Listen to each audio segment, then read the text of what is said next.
da da da da da da da da da da. No, you guys, no, that's not working. I was just enjoying. Thank I love you. a good tune. I was. Please serenade us with your beautiful singing. An Well, that was Emmy-winning tune, I an think. Emmy-winning tune. Well, you know what? That thing is a mind bug. That will get stuck in your head forever. Even after watching the show we're about to talk about, I kept humming it all day long.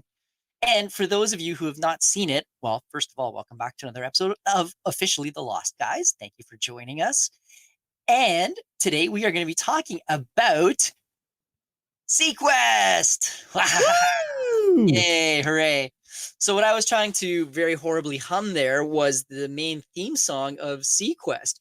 And this is a TV show which I forced Martin and Nolan to watch because it is one that I have fond memories of. I guess the best way you can describe it is Star Trek underwater in a way, but at the same time, there are enough differences that I think that's a bit of an undeserving comparison. But all that to be said, this was a TV show that was set in it was created in 1993 originally, and it was set in the far off future year of 2018 when personkind has conquered the final frontier of the earth, which is the sea. And so the conceit of the show was that we'd set up all these underwater farming communities and mining ventures and colonies and whatnot under the sea. No Little Mermaids to be had here, but the premise of the show was that there was something called the United Earth Oceans, and then there were also another faction by the name of the Confederacy, I think. And there were all of these. Okay, you know what? I've got the blurb right here. The 21st century, mankind has colonized the last unexplored region on Earth, the ocean. As captain of the SeaQuest and its crew, we are its guardians. For beneath the surface lies the future. So, I know I'm making it sound a little bit corny, but actually, The whole thing is corny, but it's a good kind of corn. Well, yeah, it's a really interesting kind of conceit because you've got the nations of the earth who are all fighting to exploit the seabed and our ocean. So it's a lot like our modern society of Earth we live in. Exploit the Earth for political and financial gain, right? Yeah, exactly. And so the SeaQuest is the largest and most powerful and high-tech submarine ever built, and it's kind of like the UN's Starship Enterprise, which can kind of float around and patrol the seas, engage in scientific experimentation, and blow people up if necessary. So the big draw of this show was the fact, I think, that you had a pretty eclectic and interesting cast, with the main star being Roy Scheider, who is, well, I mean, if you ever watch the Genre Guys, we've just done 2 films about him, which were Sorcerer and then 2010. So Roy Scheider also flew a blue gunship helicopter named Blue Thunder. He's been around, and in Jaws, of course. So he's been around quite a lot. I was going to say, noted shark fancier. Noted shark fancier. So what's with him in the water? Yeah, I guess he just likes it. It's a thing, and I don't know. Like I find him to be one of my personal favorite actor, and so I kind of gravitate towards the stuff that he's in, and so SeaQuest was a bit of a guilty pleasure of mine.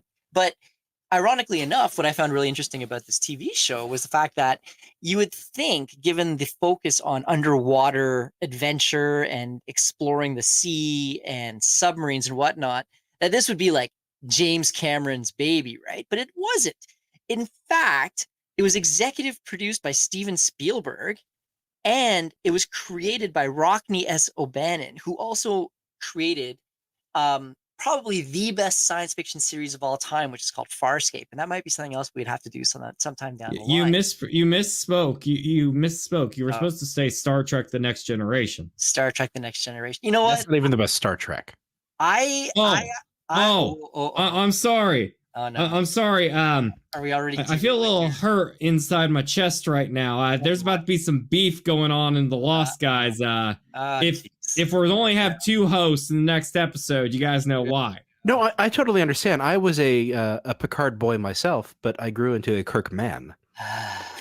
Oh, You guys okay, and that's your a good fancy comeback. Star Warses and your Enterprise lightsabers and all that nonsense. We're talking about the ocean, gosh darn it. All right, back to SeaQuest. I can picture Hangry, like we're at an aquarium and me and Martin are having like a big nerd off, you know, arguing about some petty, and you're like, no, look at the dang fishes. Exactly. So, okay, I think I've babbled enough. Guys, what did you think of it? I'm really curious. Can I talk about how big of a Chad this series is? Okay, so I was Chad? coming in blind, What? like most episodes. Chad? Wait. What do you mean, Chad? Like in a good way. Oh, okay. You I'm know not those down with memes? Yes, yeah. Yeah, the Okay, yeah. Android Yes. No? Yes, go. Okay. Yeah, no. Chad series known as SeaQuest. This was awesome. I was coming in as a fresh slate to this thing.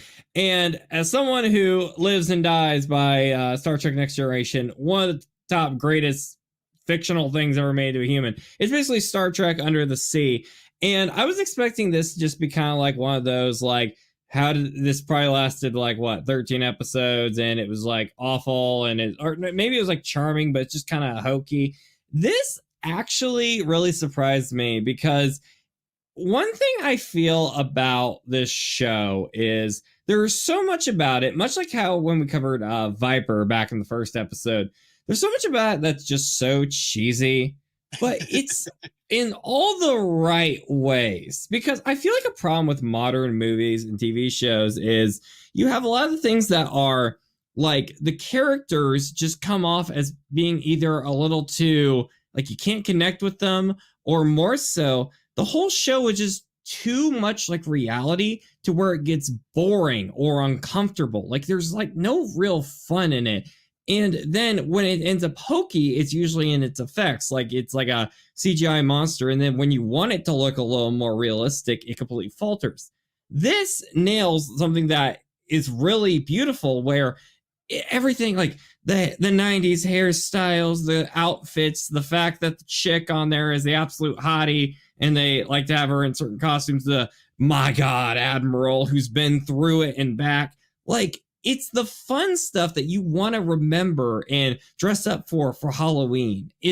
There's so much memorable like visual art styles and characters you can tell you can connect with them. Some of them like have dedicated their lives to this quest, and it reminds me a lot of Star Trek Next Generation in that way. But also where it goes kind of more realistic is like I saw the episode where there's like this monster that's attacking the ship. It's like a shape-shifting monster, not to give too much away. But even though I could definitely tell, like, it didn't have, say, the A++ of like Star Trek, you know, where the choreography of the fights is great. The fight choreography so far I've seen in the show is not the best, but like some of the effects with like the costumes and like, oh my gosh, the scenery of this show is beautiful. It's something I try to like reflect in my kind of world, like those kind of like 90s X kind of pseudo aliens type dark sci-fi type genre, but then you have some really cool bright colors and contrast that you'd see in like late 90s TV shows. It feels real where it needs to feel real.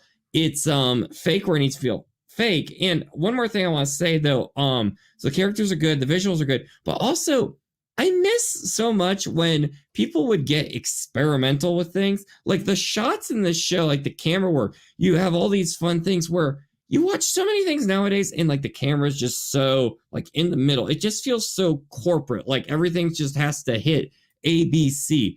You could tell the people working on this, they thought about what they were doing a lot. And that's called modern filmmakers unintelligent. But you could just kind of tell like there was a little more to this show. Like I don't feel like the people behind it were feeling like, let's make the Star Trek knockoff. Like, I feel like they really did seem to like what they're making. And I'll tell you, it was a win for me because I did not expect to like the show that much. And I want to see more. I started watching another episode before we even started. It was good. And that girl, she's hot. Just saying.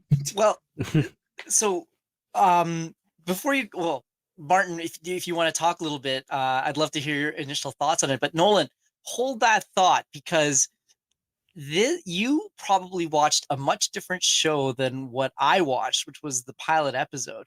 And I'm going to No, explain. I watched a little bit of the pilot too, the second episode. All right. Yeah. All right. So I don't actually like this show that much, even though I do own a copy of the whole thing. At least man. Okay, you already hit my heart. Now you're hitting Hangry's heart too. Why? But you're rain. Keep going like this. So I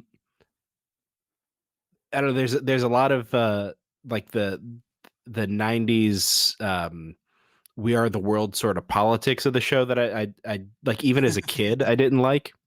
But just the dialogue is so bad, and they so front load all the information you need to know about every single person. Here's the thing though, better or worse than a modern MCU movie? Oh, better. Right? Okay. I just like continue. I just like I'd say it's on par with MCU, even in the good era. It's almost horrifying how these shows for the 90s are holding up so well compared to modern entertainment. Right. Anyway, go on, Martin. Well, okay. So, like I said, this show's not my cup of tea, and it's mostly the dialogue. I agree with the look of it's good. It's a fun ride.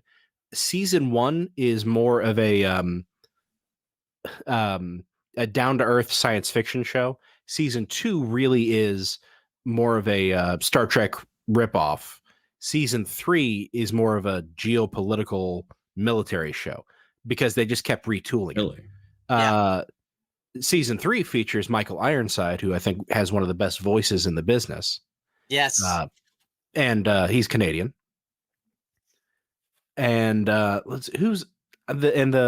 dolphin is voiced by oh my gosh, Welker. That's one of the one things I did have a complaint with. Sorry to interrupt, but like when we were coming off of like, like I was listening to our GoBots episode again. I just got reminded of like the 1980s, like Jar Jar Binks type voices that every annoying character had, because there was always that one character. When I heard the dolphin, I was like, the one voice you guys could have picked, and you guys picked that. No offense to the voice actor, but I was like, I'm pretty back sure to the Saturday morning cartoons again. Yeah, I was gonna say Darwin the dolphin is actually voiced by Frank Welker, who's Megatron, which I did not know until today. Wait, that was actually him? And isn't he also the Scooter in GoBots? Yeah, he is. You're right. He was pretty prolific. It was the same dude. Are you kidding me? Because that was the first dude I thought of. Yeah, no, it was the same guy. And so just why can't I escape this dude? None of us can. He's everywhere. He is. And he's actually just done voicing for this transforming Megatron figure. It's pretty wild, but I digress. You didn't buy it though, did you? I didn't buy it. It's too expensive. But I'll say this about the dolphin. Michael Ironside also didn't want to talk to the dolphin. That was part of his negotiation to take over. That. I'm not going to talk to the dolphin. So, okay, just so people are aware, the dolphin didn't actually talk. That little yellow device beside it was created by dashing teen heartthrob Jonathan Brandis to allow the dolphin to communicate in English, translating the dolphin's clicks and whistles into English and back and forth. And the voice was basically like the dumbest thing. Not the voice part, but I do love the translating thing. They're literally talking to dolphins. It's so dumb, but I love it. Like that phone, it looks like an 80s giant phone, but if you made it sci-fi, it's so dumb. In the late 80s and the early 90s, everybody was convinced that dolphins were nearly as smart as people. Yeah. In fact... Oh, yeah, didn't you see the Simpsons episode where they take over the world? Yes. Yeah, I think the Halloween episode. That was what the heck is that? Well, there was tons of Darwin the dolphin merchandise. Like there was an action figure, there was a model kit. Kidding me? No. They really they went all in on the dolphin. They thought like he was the cute, adorable mascot. And as Martin said, this show kind of hit up on all the 90s tropes, because you had the animal mascot, and you also had the teenage boy genius heartthrob who had a a bit of a chip on his shoulder, but deep down was a nice guy at heart to make all the young girls swoon and whatnot. And the villainess was a pastiche of like a Reagan's peace through strength sort of villain. I know. Yeah, from the pilot episode. Here's the. And speaking of the pilot episode, I have to just take a minute to talk about that virus part where he's like, "Yo, yeah, it's like the dog virus thing they did." And you hear the barking in the back. That was like, that was the dumbest, most 90s thing I've ever seen in my dang life. Like, all right, we need to add hacker movie. Yeah, I was gonna say, have you seen the movie Hackers, Nolan? no, should I? Oh my god, we got to do it then. Nobody It should sounds see like a Hackers. movie I'm going to love because of the style, but it's going to have the dumbest words I've ever heard in a movie. It's gonna be the most stupid thing you've ever watched, but you're gonna somehow enjoy it anyway. Okay, now Yeah, that I sounds like the enjoy stuff some. I like. I enjoy some of Matthew Lillard's more recent stuff because I think he's turned out to be a fine dramatic actor.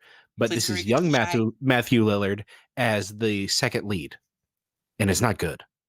That hair is rocking though. I like it. Angelina Jolie's in the Hackers movie. It's like Yeah, her first breakout she's great. role.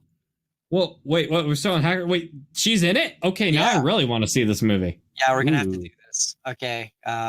We might have to step on the genre guy's toes a little bit and do this because I don't think I can convince Lou and Lauren to do this one. Well, we were already talking about doing trucker movies. That's true. But so Martin, you hit the nail on the head though, that this SeaQuest was probably one of the most it was a show with an identity crisis because the show started off as, like you said, hard sci-fi. It was there were geopolitics. They really made sure to keep in mind basic marine physics, ballast tanks and torpedoes and sonar and whatnot. They were going around dealing with like real world, like they really kind of doubled down on the whole idea of what would happen if we really did exploit the ocean and move our resources towards, setting up more underwater bases. And it's a good question. Like we've never really done anything that much with the ocean. Is it bad when they were like in that first pilot, how they were like, oh no, they're attacking the farm. I legit thought they meant like suburbs, like, with farming, like animals and cows and stuff. When I saw it was like that, I was like, oh. No, they were attacking. Yeah, I was in the water. I felt really Anyways, continue. Back when this was first run, the episodes would end with I think Bob Ballard doing facts about the ocean. I loved that. Maybe it's because I grew up on PBS Kids and the educational fun facts, but I adored that. I thought that was the coolest, most geeky thing I've ever seen in my life, and I'm for more shows doing that. If like, I don't know, if the Marvels ended with like Brie Larson giving you cat facts and stuff, maybe people would have liked the movie more. It's like, a lot of stuff did it back then. You had G.I. Joe knowing is half the battle, and then you had like He-Man would tell you life-affirming sort of stuff at the end. But it's interesting seeing it though in live action, like outside of like PBS and stuff, because like cartoons used to kind of have like the morals and the PSAs and stuff like that. And that'd be a fun episode, PSAs. But like, it's weird seeing it live action, but I'm all for it. I would actually be down to see more of it. Well, so yeah, exactly. Like that was one of the main selling points for Roy Scheider to sign on to this TV series. It was, as we can tell from his movie career, apparently he had a thing about water. And the first season was, you could feel Steven Spielberg's hands on it. You could feel everybody trying to do a serious, realistic, near future sci-fi. And so again, in the overview of it, it says that the storyline begins in 2018 after mankind has exhausted almost all natural resources except for the ones on the ocean floor. Many new colonies have been established, and it is the mission of the SeaQuest and its crew to protect them from hostile, non-aligned nations and to aid in mediating disputes as well as engage in undersea research. so the season storylines primarily dealt with plausible oceanographic research, environmental issues, political machinations of the world, and the interpersonal relationships of the crew. And then they kind of went off a cliff. Well, wait. Off a cliff, or did we go off the rails? Because I can vibe with season 2. I kind of I really like where they were going with it. Right. So I mean, the one thing about SeaQuest was they avoided the more classical or stereotypical sci-fi tropes for pretty much the entire first season. Although there was an episode in the first season, and I'm just pulling up a video right now, where they came across this alien craft that had been crashed in the bottom of the ocean for 10 million years or something. And it was, again, one of my favorite shows because it was kind of creepy. It was kind of eerie. It wasn't eerie. Yes, I'd say eerie is a very, very good word for it. And that reflects the ocean, honestly. Because part of the mystique of the ocean, wow, I love that costume. Part of the mystique of the ocean is not just like the beauty and the calmness, but the ever-lying sense of danger, because the sea and space share a lot of similarities where it's like the great final frontier, but there's a lot more things that can kill you. And I liked it because, like, the episode I watched, which fun fact, it had Mark Hamill in it, it had a very aliens like we're being hunted down kind of vibe to it. And didn't they have a little gadget just like in Aliens when they're tracking? That little tracker they had was like right out of Aliens. That sounds about right, but I've actually never seen Aliens, so wait, what? Serious? Actually, I've never seen Aliens, and I want to see it, but it's one of the top movies on my to watch list. But I think you're old enough. Yeah, no, I just haven't gotten to. Yeah, I've been busy, but I really want to see it. It's just eluded me for a long time. You know what? That's okay. There are a lot of films that have eluded me as well, and I often get mocked for that by Lou and Lauren. So no shame. you just got to get watching it soon. But welcome to the Lost Guys, where we lose ourselves of our sins of which movies we did not see, but we will see one day with no judgment. But the second season, as we have said, though, they just go all in on the sci-fi, and they've got, and it's great. Yeah, they've got like genetic engineering, aliens, parapsychology, time travel, killer plants, a giant fire-breathing worm underwater. This is my kind of show right here. Go off the rails with it. Have some fun. Like, I like. It could still be grounded. I don't want to just be like every episode just monster of the week, but like there's so much out there with space, and I'm kind of a space nerd on that. So I'm like, let's have a little stuff. If you can add charm to it, I think it's okay to kind of branch out a bit if you have a nice core to stick with. But I'm also the kid that grew up on Power Rangers Lost Galaxy, which was very much like this. So maybe I'm biased. Yeah, me too. But the thing is, though, Nolan, even though you liked it, the main star, Roy Scheider, really hated it. And so apparently in an interview, he said, quote, "It's childish trash. I'm very bitter about it. I feel betrayed. The new season's not even good fantasy. I mean, Star Trek does this stuff much better than we can do it. To me, the show is now 21 Jump Street meets Star Trek." And he says that what else did he say? He said that the show is going...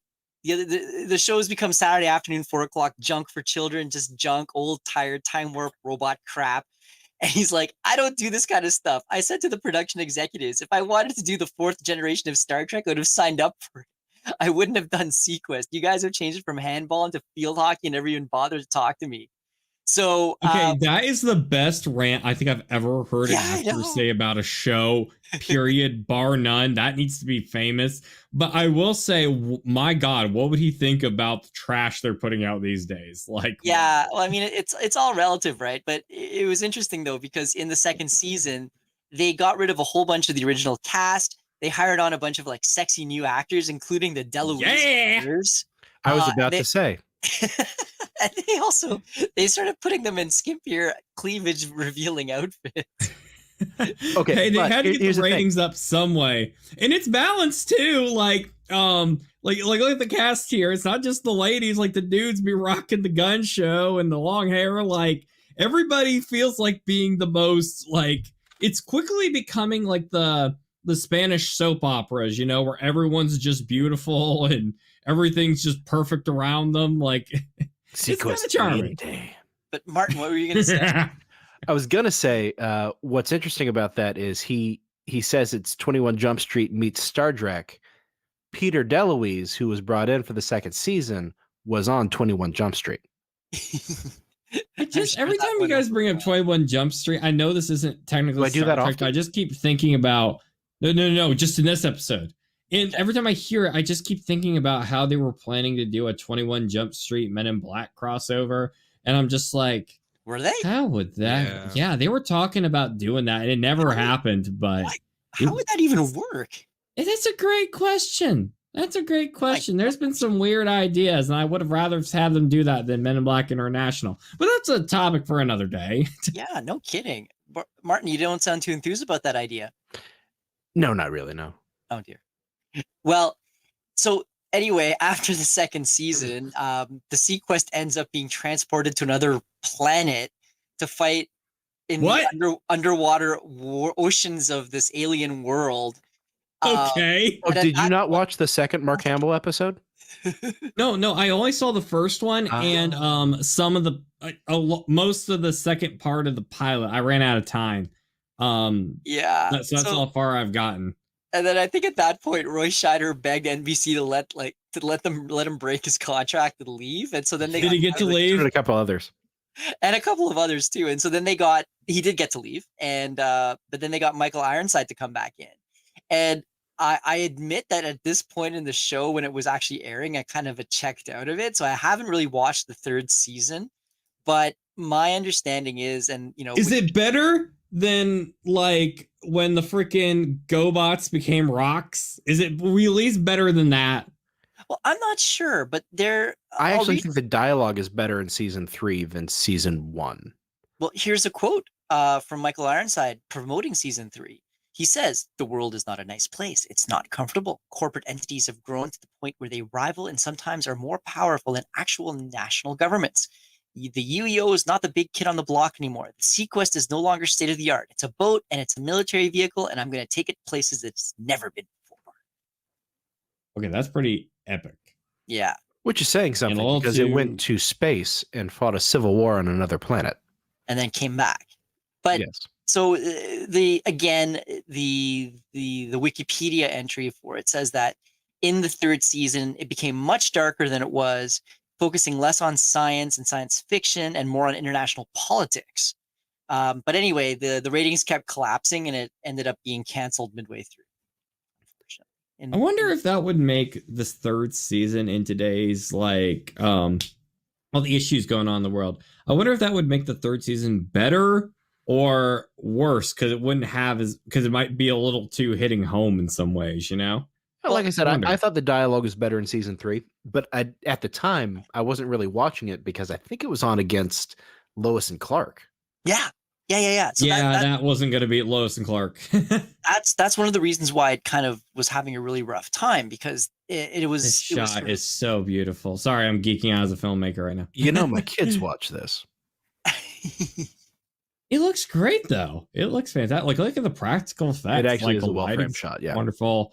But like it was going up against Lois and Clark and Murder, She Wrote at the same time. So yeah, it wasn't going to stand a chance. No, unfortunately. So I mean, I think it did pretty well for itself, all things considered. But sadly, could we argue though this was less cheesy though than Lois and Clark? Could we make that argument? Yeah. But Lois and Clark was it was something else. Hey, but here's a good connection. This show had Ted Raimi, Sam Raimi's little brother, and Lois and Clark had Bruce Campbell. That's true. That's and awesome. Also, one of the actors in the first season, and let me see if I can pull up a photo, is her name is Stacey Hyduke. She's down there in the bottom right. And she actually played Lana Lang in the Superboy TV series prior to that. So there was a super connection there. But they were going to say Smallville for a minute. I was like, what? That is super interesting. I see what you did there. I can see it. Sounds like she would have been a good choice. But one of the things that I actually did like about this TV series and about about the the conceit of it itself was the design of the sub. I thought when I was watching it, to my young brain, it was just the coolest, neatest thing ever. And I found that the special effects still held up for the most part. They were early CGI. I mean, pretty much all CGI, but with the water and the ocean as a background and often it being a bit darker, it actually looked decent. Yes. Certainly better than Quantum Mania. Yeah. Well, I like the era, where they knew, hey, if our CGI isn't very good, let's, I don't know, show a boat in the dark or have the movie mostly in rain, as opposed to these days where it's like, just CGI there, CGI there, CGI there. Okay, done. Paycheck.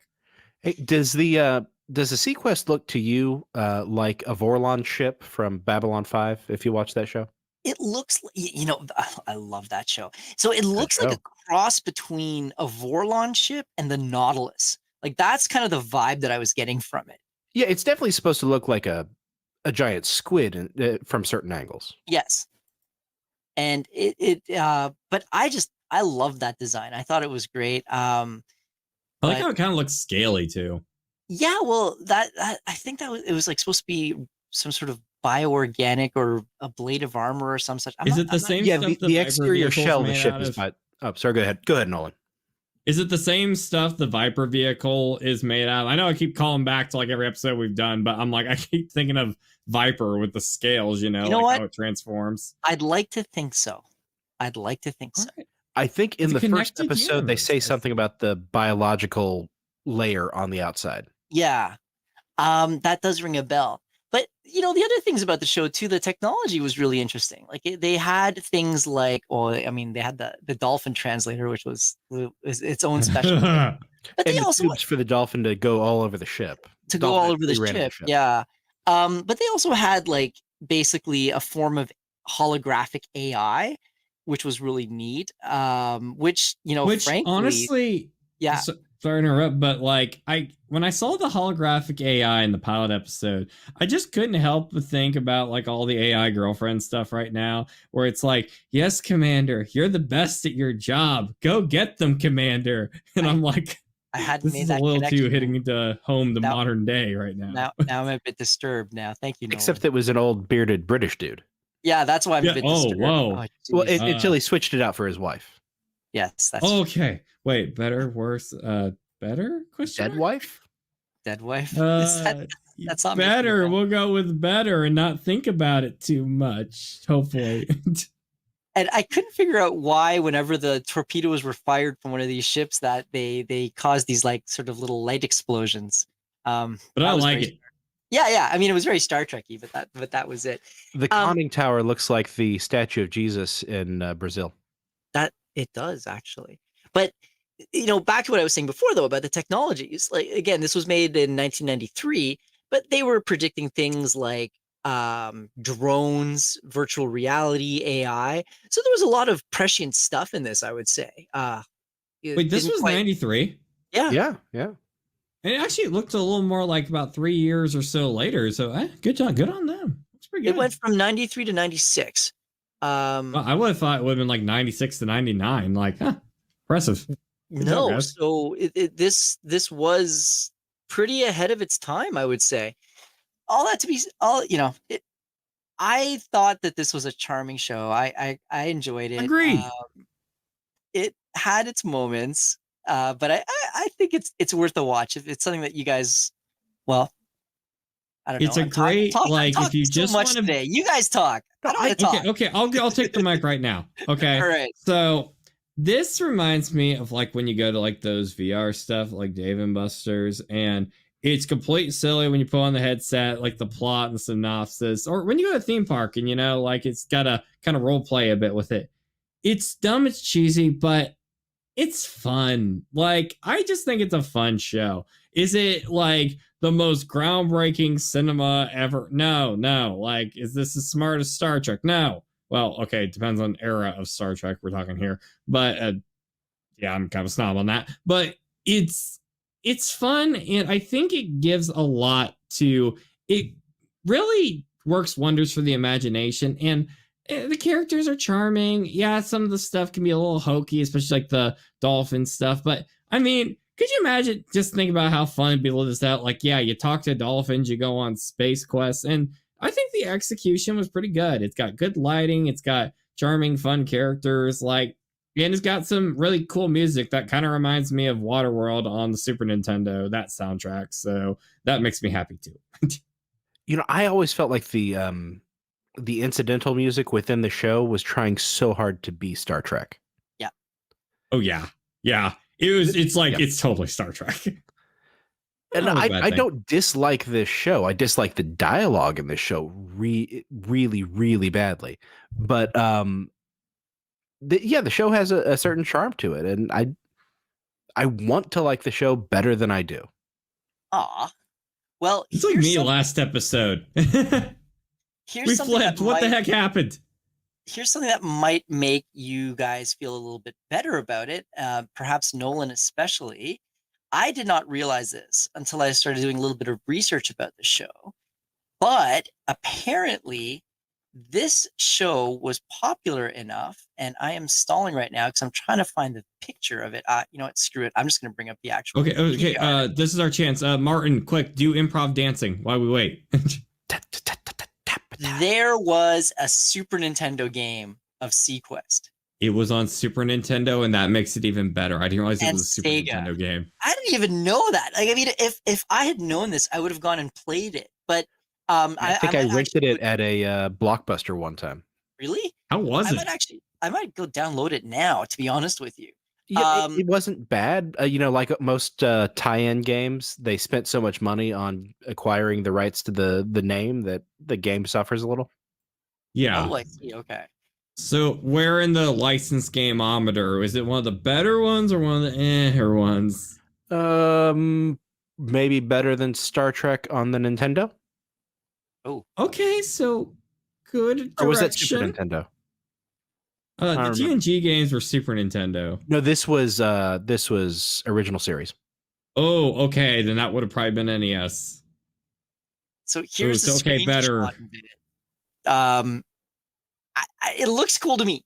This is something that I think I might enjoy very much. So I'm just seeing this screenshot. That okay. By the way, yeah, I love it too. I'm a sucker for Super Nintendo era visuals. I love old school like SNES and then like the 3D stuff, the polygons, the PlayStation era. But I just can't help but look at this screenshot. I'm like, man, I bet you right now that submarine you're controlling is the slowest dang thing on the planet. I'm calling it now. I could be wrong when I look up gameplay, but I'm sure that thing's just like, So if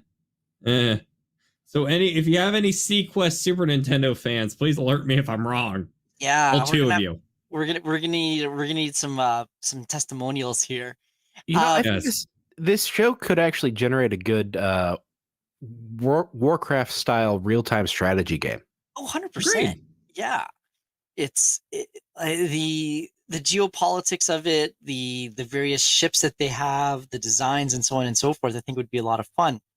But that is something else that I wanted to touch upon, though, is that at least in the pilot season and in the first season, they were really, really pushing a pacifist message.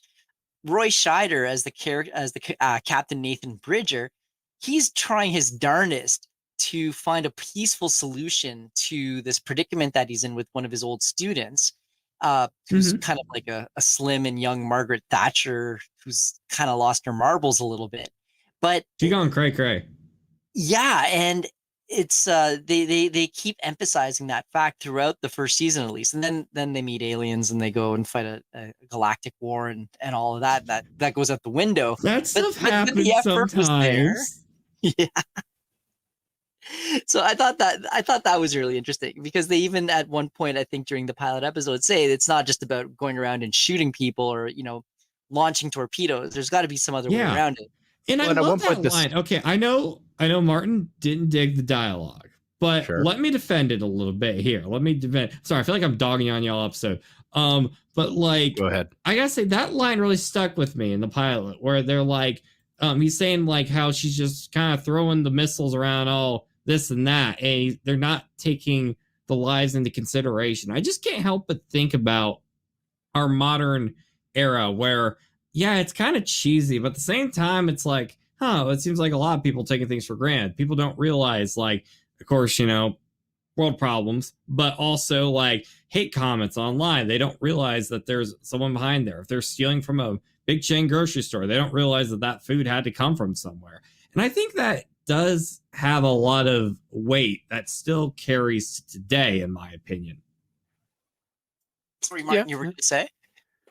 I don't know. I was listening to Nolan's point, so I.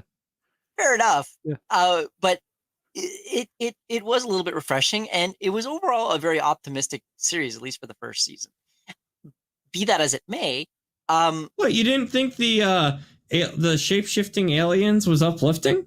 I thought it was. So like the fire-breathing undersea worm too was pretty uplifting. It unites us all. Isn't there a giant alligator at some point, like a 40-foot alligator? Yeah, there is a giant alligator too, and I think you can't. Why does no one remember this show? This is awesome. Well, clearly, right? Hangry and I do. Yeah, so Martin, like, but outside of you guys, I've never heard of this show. Like, is it just eluding me that bad? That's why we're here. Exactly, we're digging up everything that was lost, and this was technically still there, but apparently it somehow eluded everybody. But yeah, I think you can get it on Peacock. Oh, really? Okay. But I want to go back. Peacock though. I have Paramount Plus. Dang it! I have the one that's about to go bankrupt. Yeah, seriously. They're all about to go bankrupt. But you want my attention. Yeah. So you're railing against the dialogue, naturally, but you do own the copy of this TV series, do you not? I do. Yes. So what was it that made you buy it? So I bought it after having not seen it for like 10, 15 years. And I had fond memories of it. The younger Martin Stone eagerly sitting down before the television. Yeah. And it was, I like hopeful, optimistic 90s television. It's just me too. When they overload you with exposition, I'm like, just let it unfold, guys. You don't need to hit people over the head with it. So do you think I would agree with that? Like, did you feel Spielberg's fingerprints over this or not? I thought, okay, so Spielberg as an executive producer, because he's done a few things. He did the 4400. He did this, a bunch of other TV shows that Animaniacs produced. Animaniacs. I don't really see a lot of Spielberg in them as much as I see people wanting to impress the boss and do Spielberg-y things. That's a fair point, actually.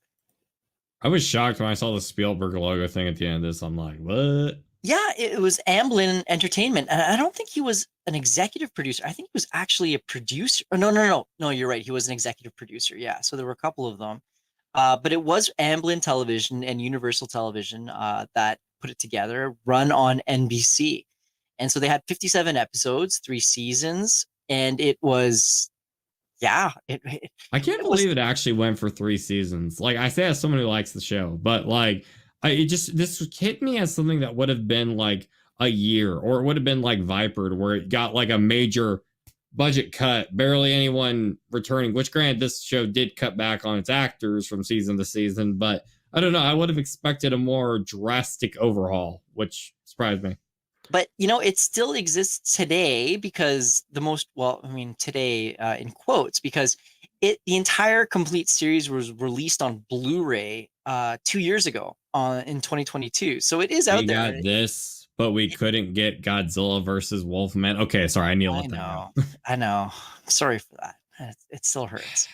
But they went all in on this TV show. Like, they had models, they had trading cards, they had action figures made by Playmates Toys, they had the video game that we said before, including a Game Boy version too, apparently. And there was a Game Boy version? Yeah, that's what it's saying, although apparently the Super Nintendo version was better. And they had things like shot glasses, keychains and pins, books, magic rock sets, journals. Wait, whoa. Did you say magic rock set? Yeah. I think like the pet rocks? growing rock. No, like the growing rock kind of things. Like you got a starter and you pour something over it, and the you never did that as like it's a kind of pseudoscience It rings a project. bell. It's like the crystal things you like make. Yeah, something like that. Okay, I get that. I thought they were like pet rocks they were selling theme to it, and I'm like, are you what? I'm just imagining Roy Scheider with a SeaQuest shot glass, just drinking to work up the energy to go to a season 2 episode. Drinking to Oh oblivion. my gosh. Yeah, well, that's part of it, right? Does he make like drunk dolphin sounds afterwards? Probably, but well, his character actually was inspired by Bob Ballard, but they they didn't let him go completely. Like they did force him to come back for a couple of episodes in the 3rd season just to, I guess, like bookend things and whatnot. And He must have been so happy to be on that set, like every single minute of it. I want to go back and watch the 3rd season just to see how. I'm sure he was professional as all get out, but just knowing Hopefully that he was better than Bob Hoskins and John Leguizamo during the Mario movie filming. I heard they got like hammered like during the filming of it, like all the time. Well, I mean, just knowing the seething rage behind him while he's doing it, I think would have been really interesting. Yeah. And another piece of trivia, though, is that apparently Darwin was not a real dolphin, but rather it was an animatronic made by Walt Conti, who had created other similar effects for Star Trek. That's incredible. Yeah, that's a fake really dolphin. impressive. That looks amazing. The abyss. And I think that's good. Yeah. So that's wild. I thought that was a real dolphin for sure. But let's see here. The SeaQuest feature film was in pre-production stages. However, it never realized. There was going to be a movie? Yeah. When? And John, I have no idea, but Tell me about this lost media. I must know more. I don't know. I'm just, this is all I can find. But you know, was it too good? That's why they could never release it? It could very well be. But one of the maybe the dolphins, like maybe it is like that Simpsons episode. Maybe the dolphins rebuttal and they have to fight the dolphin species. It'd take too many dolphin animatronics to. Okay, I'll stop. It would have been neat, but I mean, it just goes to show you how much was riding on this. Like, I really think that NBC felt that this was going to be the next big thing. Like the Star Trek killer. Take that, CBS. Yeah, pretty much, exactly. And for a while there, I think it was a little bit, and then it just went off the rails, off the cliff. It's like fishing, water shows. You know, sometimes you reel in a good day of fish. Sometimes you don't. Aren't water shows and movies like notoriously budget busters? They are. That seems to be the way it was with Waterworld. Yeah. Every time you film something on the water, apparently it just triples the cost. And that would be something to ask Lou about, actually. But it's go big or go home. Go big or go home, yeah. But yeah, I just thought it was kind of ultimately it was kind of neat because they do have a point in that most of our the surface of the world is covered in the ocean and in water, and we really don't know that much about it. So too bad there isn't a sort of an Elon Musk of the world who's looking at the sea, and I guess no James Cameron does. Can we get like if this is like the knockoff Star Trek? Can we get like Sea Elon Musk or something like that? Well, I was hoping Jeff Bezos would fill that role, but apparently not. No. Because of the weight of water as you descend through the water column, it's actually easier to get to the moon than to get very far down in the ocean. Just the pressure that builds up. Well, that's it. And that is one of the things that I felt that the show really kind of ignored. In the pilot episode, for example, they equipped the dolphin Darwin with this sort of dolphin backpack breather kit, and then they sort of launch him out of a torpedo tube to run a mission for them. But they're at like 22,000 feet below the surface. Like, he would just been turned into like a grease smear, wouldn't he? Or I think they said it was 600 feet, but what is it, like every 30 something feet is an additional atmosphere of pressure? Maybe it's 32 feet. Yeah. So, I mean, anyway, I guess there are some liberties that have to be taken even in a hard sci-fi setting. Although they do point out that would be deeper than he'd ever dived before. He'd been to 500, hadn't been to 600. That's true. And he had his little dolphin. This is literally Power Rangers at sea. Yeah. Yes. Well, on that note, I would recommend this. I think if you guys are looking for a nice, fun time waster to see a Star Trek that wasn't, check this one out because it's worth the watch. If for nothing else than for the cast, like Roy Scheider. I mean, he's awesome and he elevates everything that he's in, no matter what. Yeah, my quibbles with dialogue aside, I'd recommend the show. What about you, Nolan? Oh, absolutely. I came in with zero expectations and it's fun. Like it's not for everybody. Absolutely. Like I know I've said this before, but different strokes, different folks. But to me, it just hit all the right things it needed to hit. And I don't know if I'll still feel the same energy because I'd like to check out some more of the series. But I do think that it's got a lot of, if you like 90s TV show charm, and especially if you like Star Trek, I think you'll get a kick out of this. If anything, watch it for that episode with Mark Hamill because that was pretty cool. And Nolan, watch that first season episode with the alien because it was really neat. And even with the that alien, looks so cool. Even with the alien, they try to make it as grounded in sci-fi as possible. Like they say it's a silicone-based life form, for example, which is kind of neat. Ooh, I like the idea of that. Yes. Well, see, this show has a lot of things, and it has things going for it. Like, you can keep expanding onto it. Like, it might be, like, I think people tend to downplay the sea a bit. They think, it's just water. The sea has a lot of interesting things to it if you really take more time to kind of study it and learn. Like, there's a beauty to it, much like the Earth that is around us. It's cool.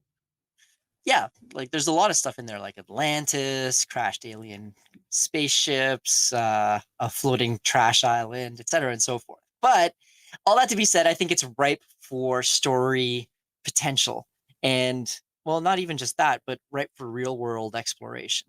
But we'll get to that. So next episode, we're actually going to be covering Agartha. Huh? No, can't do that. Okay, we won't do that. Oh boy. Well, that is well, we are going to be covering something interesting for the next episode. Whose turn is it next episode anyway? I know it's yours, Nolan, I think. Yeah, there we go. Yes. Oh, so Agartha, no, I'm kidding. But anyway. No, we'll have a fun one next episode. I promise that. It'll be cool. Trust me. Give it time. I can't wait. Well, guys, thank you so much for this stimulating conversation and for the joy of going back in time to 1993 to watch this great TV show. Members, how do we get back? You know what? Actually, screw modern age. Let's stay in the 90s. It's better. I was going to say, do you want to get back? Anyway. No, not really. I like the 90s. Let's stay there. We have brand new episodes of Star Trek. Let's watch that. Exactly. So, members, if you liked hearing this, please leave us your thoughts down below. Did you watch SeaQuest? Do you remember SeaQuest? What was it that you liked about SeaQuest? If you've decided to go and take a look at SeaQuest, tell us what you thought. Love to hear it. And if there are other forms of lost media or lost cultural relics that you think would make for a fascinating discussion, drop us a line down below and let us know. We would love to explore them. Oh, yeah. On that note, Martin, Nolan, thank you again for joining me today. Any last thoughts?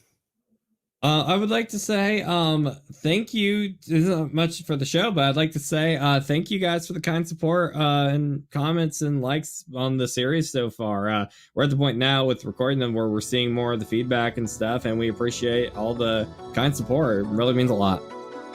And I'd like to thank Michael Ironside for not talking to that dolphin. Thank you. I don't think I can top that. So we're going to end this here. Anyway, until next time, we're the Lost Guys and we're signing off. We hope you enjoyed this presentation of the Lost Guys here on That Pod Plays. Be sure to subscribe for more content like it. And you can become a member at That Pod Plays here on YouTube to see more of the Lost Guys every Friday as soon as the guys record an episode. Let us know your thoughts on this intriguing topic in the comments down below. Please comment, like, and share this video, and don't forget to subscribe to That Park Place Podcasts Online, your source for exclusive content and highlights from WDW Pro, The Pro Show, and That Park Place for all the news that should be fun.